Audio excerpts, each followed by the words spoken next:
Willow. Season 8. Chapter 10. The Black Manor. The apartment I used to share with Trevor in Montreal was located on the 3rd floor of a 6-unit building. There are a lot of constructions like that in the city. Back in the 60s and 70s, it wasn't uncommon for owners to renovate buildings meant for 1 or 2 families into multiplexes they could then rent out. The astute or experienced can see the signs of such transformations. Cinder block walls that don't match the rest of the structure, dividing a narrow corridor. Staircases that lead to permanently locked doors. There were many advantages and disadvantages to living on the 3rd floor. Heating in the winter was cheaper, as the warmth from the units below kept the apartment toasty.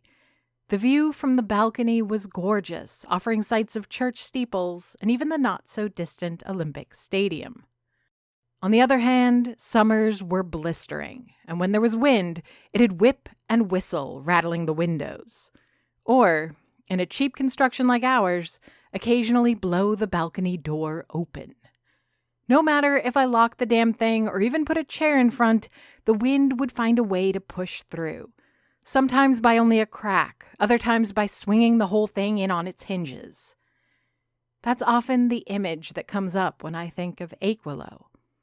Every once in a while, weird and unnatural threats will blow in, messing around with my peace and endangering the villagers.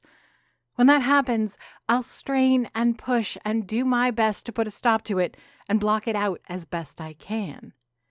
Inevitably, however, the sheer power of these mystical forces will push through again, and the exercise will repeat. Lately, Ophelia and I had closed the door once again. We secured the lock and moved the heaviest of furniture in front, confident that that was that. We were done. It wasn't, though. The wind found a crack, or broke a window, or perhaps even pushed the whole wall down. We hear the howl of the storm and the crashing of furniture and glass, but it feels like we're only guessing at the full picture. Standing above the park bench where Patience and I often meet, I feel the wind on my face, tossing my hair around my cheeks. We're about to round the corner and assess the damage, but I don't think we're ready for what awaits. "Who's Charity?" Annabelle asks, turning to look up at me, but Ophelia offers her own guess before I can answer. "Patience and Charity," she says, deadpan. "I get it, like humility and temperance. I'd say you two have mothers with eccentric tastes, but judging from where you choose to hang out, there's probably more to it than that." Patience looks uncomfortable with the sudden scrutiny, but he lets the comments go. He pulls his knees even closer to his chest with one hand, clutching the front of his hoodie with the other. "I'm sorry," I say, sitting on the balls of my feet. "I didn't think this would turn into an interrogation. I met Charity the other day, and I couldn't help noticing the family resemblance.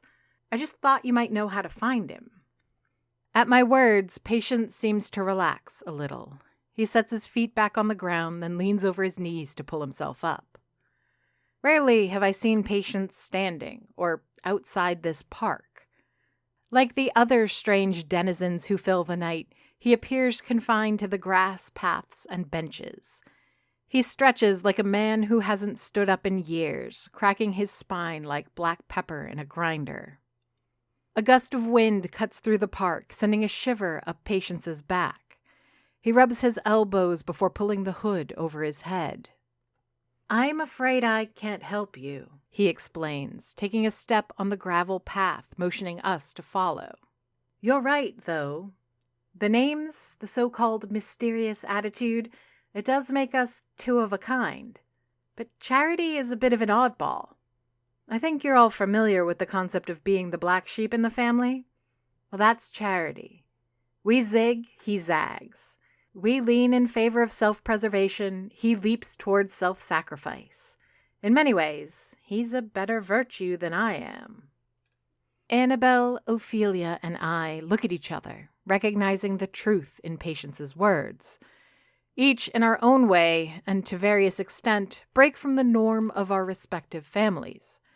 I know Annabelle's strife within her household, and I'm the absolute portrait of the rebellious artist amongst mine. Ophelia's tale is still too much of a mystery for me to know where she breaks off from the family pattern, but I can see the signs. Like recognizes like, I suppose. I'm sure a therapist would point out how that contributes to the friction between us. I haven't seen a Charity in ages, Patience repeats, hands deep in the pockets of his hoodie, eyes on the gravel at his feet. Didn't think he was still around. What I enjoy most about talking with Patience is, of course, his infinite calm and indomitable composure. If people are cheeses, he's an aged mimole. Never perturbed, never bothered, he's like the mirror surface of a lake, waiting, hiding inscrutable depths. Seeing him like this, consumed by his own thoughts, gives me pause. It looks like with every step, the weight of this Charity's presence is getting heavier. So, I attempt to reignite the conversation. No idea where he lives, or any means of contacting him? Patience stops and turns to me. He seems to be focusing completely on me, making sure that I don't miss a single one of his words before turning to include the others. Miriam, he starts. I've warned you against the fox, but you didn't listen. If I tell you not to help Charity, how likely are you to heed my words? Depends, I say, challenging his warning. Depends on how much you want to explain why.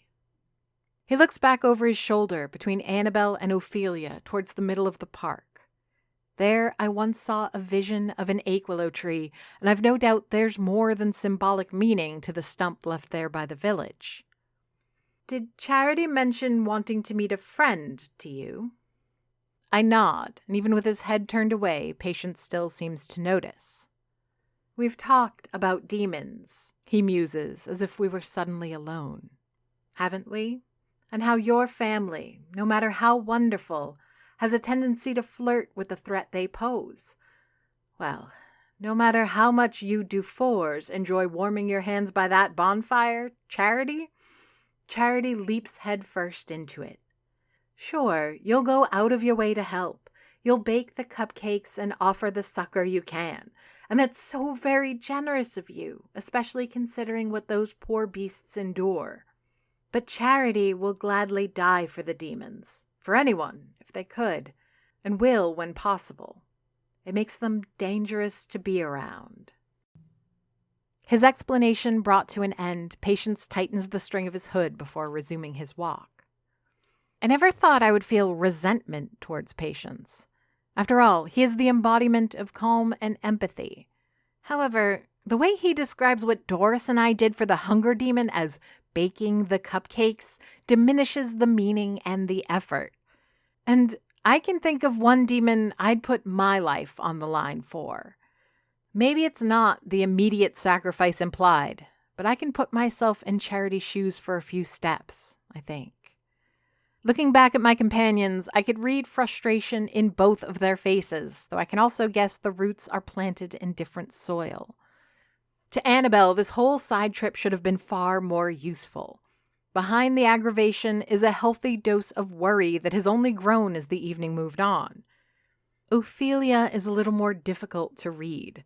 If I wasn't so intimately familiar with the various flavors of her annoyance and spite, I'd probably dismiss her expression. But I know when Ophelia's anger has a target, and in this case, Patience has a bullseye painted on his back. I stifle a laugh, thinking how Ophelia's been at war with the very concept of patience since the day we met. It must be nice for her to put a face to that enemy. We need to find him, I insist, taking Patience's arm in my hands. Annabelle's mom is missing, and Charity might be able to help. The way Patience looks at me, brows curled and eyes tight, I can feel the empathy radiate from him. Yet, it's not enough to break through and shock him into action. In fact, he seems more resilient than ever. It's getting late, he says, putting his hand over mine in a gesture of comfort. Your cafe will be closing soon. He gestures to the sidewalk where he's been guiding us without my notice. We're at the corner of the park closest to the Aquilo, only a few blocks from my front door. There's someone there waiting for you, he continues, gently pulling my fingers from his arm. Someone far more capable of coming to your help. I look back and forth between him and the girls, wondering what to do next. Should I insist? Should I relent? How do you know that? I ask. His softening smile is the only answer he offers, satisfied to put his hands back in his hoodie pockets and turn around. Good night, Miriam, Ophelia, Annabelle, he says, soft as a whisper, before walking back down the gravel path and into the darkness. The three of us stand there for a moment, the lights from Rue Principale making the shadows in the park seem that much more forbidding by contrast. Well, Ophelia pipes up after a moment, I don't like him. We walk up to the Aquilo, a trip of less than a minute. Plans of sharing one last cup of tea before bed dance in my head. We could debrief on what we've seen today, attempt to get our thoughts in order. I could even cut Annabelle loose in the kitchen and let her mix us something a little more potent to help us sleep. I don't know where Ophelia stands on consuming alcohol before bed, but it might serve as a distraction from Annabelle's current worries. At first glance, the dining room looks empty. A few tables are still cluttered with plates and mugs. My lips curl into a subtle smile as I notice little to no leftovers, as solid a compliment as any chef can expect. It seems, for a blessed moment, that Patience was wrong about someone waiting for me at the cafe. Or perhaps whoever it was gave up and went home. If the person in question was another customer or someone looking to place a special request, I'd be glad to postpone meeting them. If instead this was Olivia or maybe Ian, I'd lament missing them. Instead, as we get close enough to see the counter, it's Detective Lamore who's sitting and waiting, seemingly having a chat with Stefan. We're lucky in Aquilo that our police force has such a gentle touch. We often kid that there are more border officials than actual police officers in town, but both are nearly invisible in our day-to-day lives. Aquilo is a relatively low-crime area if you don't count the occasional demon murders, disappearing pets, or other supernatural tragedies. Apart from a low-stakes battle between the cops and local graffiti artists, there aren't many muggings, break-ins, or even instances of domestic violence. With that in mind, law enforcement dropping in for coffee in the morning or a sandwich for lunch is as ordinary a behavior as one could expect. A detective loitering in my establishment near closing time, however, that is cause for concern. Oh, Mother, I lament. You guys want to get some rest while I handle whatever fresh nightmare this is? The girls look in with me and Ophelia lets out a low hiss. What if he's here about Mom? Annabelle asks. Well, I speculate. If he's here instead of your place, then it's probably not the worst news. Then I think I'll hang around if you don't mind. Besides, I could use a bite before bed. I give Ophelia a side glance, wondering what her opinion on the matter is, but she's busy fussing with her bag. Her cat has been relatively tame all evening, and I suspect that period of grace is about to come to an end. I'm sure you two can handle this on your own, she mumbles, pulling out her cell phone despite William's protestations. I have to make a phone call and get this one his kibble. I nod to Ophelia, glad we won't be crowding the detective. She takes a few steps up the stairs leading to the apartment, but suddenly stops. I'm sure your mom's fine, Annabelle, Ophelia says, softening her features in an attempt to look sincere. Before Annabelle can answer, she turns around, phone to her ear, whispering to whoever it is she's got on the line. How long am I going to be stuck with this new roommate of mine? So far, it's been shockingly smooth sailing, but I've grown to like my space and wouldn't mind having it back sooner rather than later. All right, I sigh. Let's get this over with. Both Stefan and Lamore's heads turn in our direction as we enter the cafe. The synchronicity is so perfect it's almost funny. However, neither of their expressions invite mirth.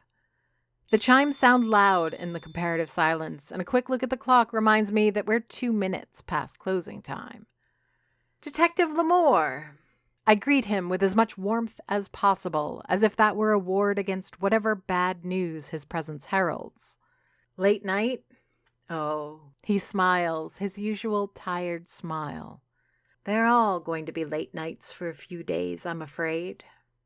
I walk closer, taking a tiny detour to a nearby table to pick up a plate and a mug.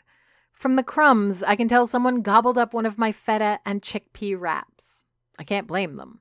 I'm not much of a vegetarian myself, but that's a go-to when I'm trying to avoid meat.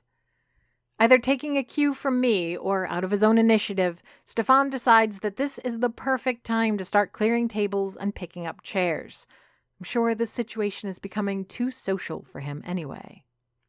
I don't like the sound of that, I say, putting my bounty into a bussing tray that I then set on the counter. I don't like the sound of that at all. I hope you're not here with terrible news. I can feel Annabelle near me, vibrating like a tuning fork that's been struck too hard. Depends, Lamore says, rotating the bottom of his cup on the counter. Maybe you'll have some good news for me. I pluck the cup from his hand and empty the bottom of the coffee pot into it. It'll be the most bitter, burnt cup, but Lamore is old school. Real old school, unlike Wilson, who likes to play pretend. I'm sure the old man won't have a problem with the oily drink. Out with it, then, I say, putting the cup back in front of him before checking if there are any fresh grounds left. The whole ominous prelude is stressing me out. Oh, you're stressed out?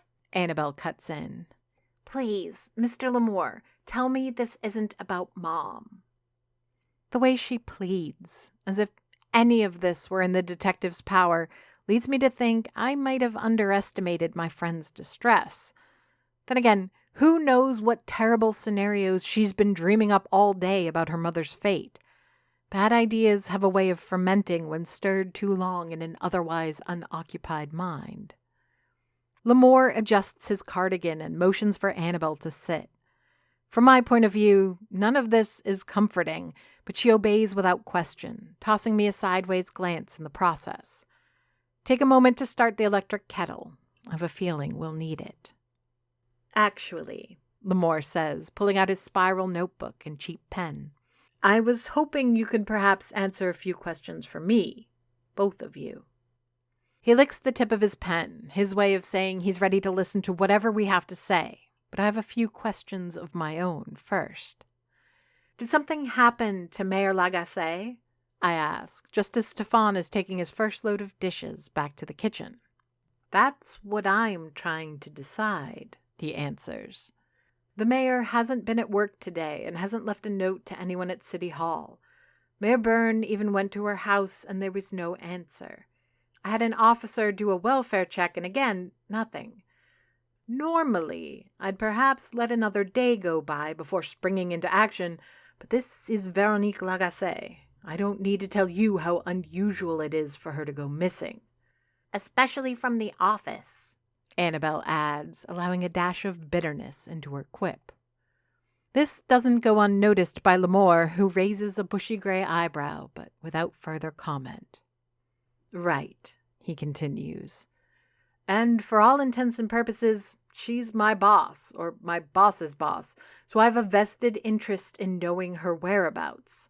So, have either of you heard from the mayor since Saturday? Annabelle and I look at each other as if we were in on some secret. And I suppose we are, but the moment our eyes met, I knew we should be doing a better job of subterfuge. Lamore isn't like his U.S. counterpart. Detective Wilson is at least a little bit aware of the demons and shades that occasionally prowl the streets of Aquilo. He knows there are some things that are outside his or Lamore's jurisdiction. The man sitting at my counter, drinking the last of my coffee and asking about my friend's mother, is more of an enigma. He's smarter than Wilson, more savvy. He's not prone to sharing things he doesn't feel he needs to. I only learned he was a member of the Pilvists this summer, and even that surprise never came with a satisfying explanation. She went into the woods, Annabelle says before I can formulate my own answer. She had business there, but she should have been back by now. We went looking for her, but didn't find anything. Well, We found something, but I don't know what it was or what to make of it. There was blood and stones and—" She stops herself short. The poor girl is unraveling, and I couldn't understand her more. At this point, keeping the secrets of Aquilow's darker, more mystical side must mean very little to Annabelle. So what if the whole police force learns they walk amongst demons and ghosts?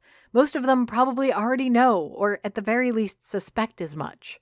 Flood the forest with officers and volunteers. Turn all of Aquillow upside down. If it means finding her mother, I think my friend would not care. The detective puts his pen and notepad down on the counter. He then reaches out and lays a paternal hand on Annabelle's knee. I think if any other man had touched her like that at the bar, she would have broken a beer bottle up their sinus. But she knows Lamore. She probably has since she was a child. I watch the old man try to comfort my friend, all while I continue to struggle with my own answer. There's something Annabelle said that didn't sound true. We found something. I know she's thinking of stones and the blood, but there's something else, something far more relevant. And if this were anyone but Lamore, it might have meant nothing.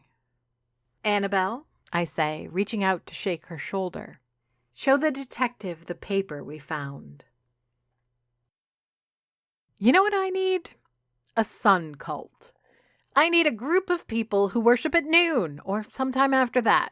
If I could deal with some fringe religion that gathers after my shift ends, that would be an absolute delight. As it stands, everyone bases their isolated sects off the moon, or demons, or obscure entities that dwell at night. Never a moment's consideration for those of us who have to work in the morning. On the bright side, that means I don't have to wait before going off to confront them. Or join their ranks. Who knows? The night is young. Whatever it takes to learn what they were doing in the woods and if they know anything about Veronique Lagasse's whereabouts. "I'm coming too." Annabelle was adamant that she be allowed to accompany me. We're very similar in that respect, she and I.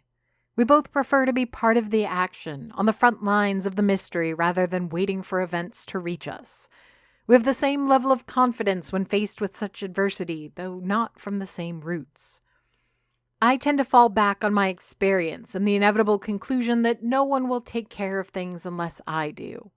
Sure, carving 36 radishes into flower ornaments that no one will eat is tedious, but no one will do it in my stead, so it's best to buckle up and get on with it. In Annabelle's case, it's boundless energy and that feeling of immortality that comes with youth, but that I somehow lack. Put me in a kitchen and there's no question that I'm the main character. Annabelle carries that attitude everywhere she goes. Confidence, however, won't help if the Aquillow Occult Enthusiasts Club has anything to do with her mother's disappearance. I doubt they'll be in the mood to answer questions with another Lagasse sitting there if that's the case. Besides, they rejected me once. At best, this will be a difficult task of convincing them to let me in. At worst, I'm wasting precious time that could be spent preparing tomorrow's menu. I arrive at the location Detective Lamore gave me. In hindsight, I feel a little stupid for not figuring it out on my own. This is where I attended my first Pilvist meeting, and it's where I first saw Patricia and Ian commune with their goddess.